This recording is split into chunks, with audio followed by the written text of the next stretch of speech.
Okay, so it's 2022 and there's never been more businesses or vendors accepting cards as payment. However, there are still a lot of places around the world, including Europe and Asia, that only accept cash. And that's why, while you're abroad, it is useful to know what the best ways are to get foreign currency so you can have cash in your pocket. So in this video, I'll share with you 2 options for getting foreign cash, and I'll break down the costs of each. Also, make sure to stick around to the end as I'll share some of our Monito money travel tips, which I've chosen to help you save as much money as you can while abroad. Unfortunately, these tend to be the places and locations where people get their foreign notes. And with these providers, you'll always be able to get stacks of cash if that's what you want, but it will be expensive. You'll likely receive a transaction fee, and if you want it delivered, a delivery fee. Also, you'll no doubt receive an exchange rate margin fee, aka a hidden fee. And this is where I really want you to pay attention. Banks, bureau de change, and credit unions most of the time will convert your money at a rate that is much weaker than the real mid-market exchange rate, so they can then pocket the difference. And this is what often makes exchanging currency so costly. Now, the reason I included this option is because for some people, it's the only way they can access money. And if that's the case for you, then pay attention to the exchange rates you're being offered and try to shop around. Before committing, quickly search Google to check the real exchange rate and then look for a provider that's offering a rate closest to this. The closer you get, the more money you will end up receiving, and also promise me you'll never exchange currency at an airport. The exchange rates are never good. This can be a good option when getting foreign cash, but it can also be a terrible option. And how expensive this will be is going to depend upon the types of fees you incur. It's very likely the bank or ATM will charge a fixed fee ranging between $2 to $5 or the currency equivalent. And while it's difficult to avoid this fee, you can mitigate it by checking your bank's website or whoever provided your card to see if they're partnered with or operate an ATM network in the country you're traveling to. If so, try to withdraw cash from those ATMs, as they'll likely charge just a small fee or potentially no fee at all. Now, the next possible fee is known as a dynamic currency conversion fee. It's a bit of an intimidating term, but all you really need to know is that when you withdraw money abroad from an ATM, you'll be presented with 2 currencies to choose to pay with: the local currency or your home currency. It might look a little like this, and all you have to do is decline to have the payment converted and instead select the local currency.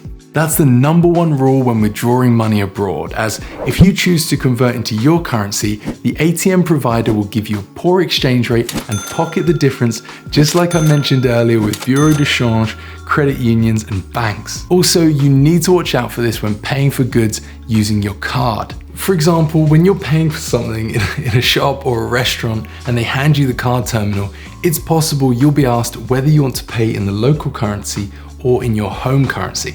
And just like an ATM, I recommend you always choose the local currency. Let's say you're in Spain and from the UK, you'd be asked if you want to pay in euros or pounds. Obviously select euros. If you're from the US and let's say you're in Canada, it would be either US dollars or Canadian dollars. Obviously select Canadian. By selecting the local currency and not your native currency, you'll avoid paying hidden fees through bad exchange rates and receive the exchange rate provided by your bank, which, as long as you're using the correct card, should be fair. And this is important because many of the costs associated with withdrawing or spending foreign currency can be avoided with the right cards. For example, in the US, Charles Schwab's high-yield investor checking account includes a Visa debit card and fee-free foreign ATM withdrawals and transactions. So for example, as long as you select to pay in the local currency when withdrawing money, you'll likely just be charged a small fixed fee by the ATM, and the exchange rate you'll receive will be Visas, which are more or less on par with the real mid-market rate. In the UK, Virgin Money's M+ account and Starling's current account charge no fees on overseas spending and ATM withdrawals. So if you're looking to withdraw money and spend money while overseas, they are definitely worth checking out.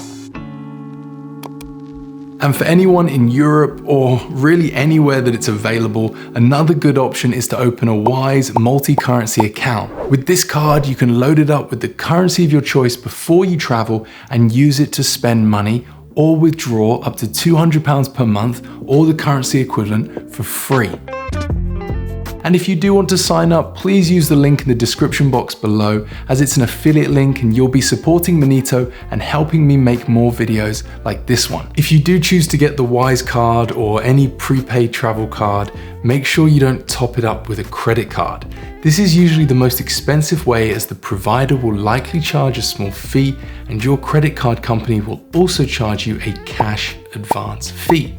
A bank transfer to top up or a debit card are your best options. So in summary, to get your foreign cash, and I would try to avoid them, but if you need to use a bank or a credit union or a bureau de change location, then keep a close eye on the exchange rates you're being offered and do try to shop around for one that's closest to the rate you can see on Google. Always decline the conversion when withdrawing money or paying for goods and select to pay in the local currency. And when you do use an ATM, try to withdraw large amounts and less often. Obviously, for safety reasons, don't carry tons of cash around with you, but typically because of the costs associated with withdrawing money, it usually makes more sense to withdraw large sums rather than making multiple smaller withdrawals. Hope you found today's video useful. Give it a like if you did, and Rosie would also like to ask you to subscribe to the channel.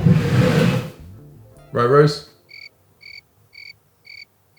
Okay, well, I'd like to ask you, if you haven't already, please do consider subscribing. We're almost at 1,000 subscribers, and it would be really amazing if you could help us reach that milestone. See you in the next video. Goodbye.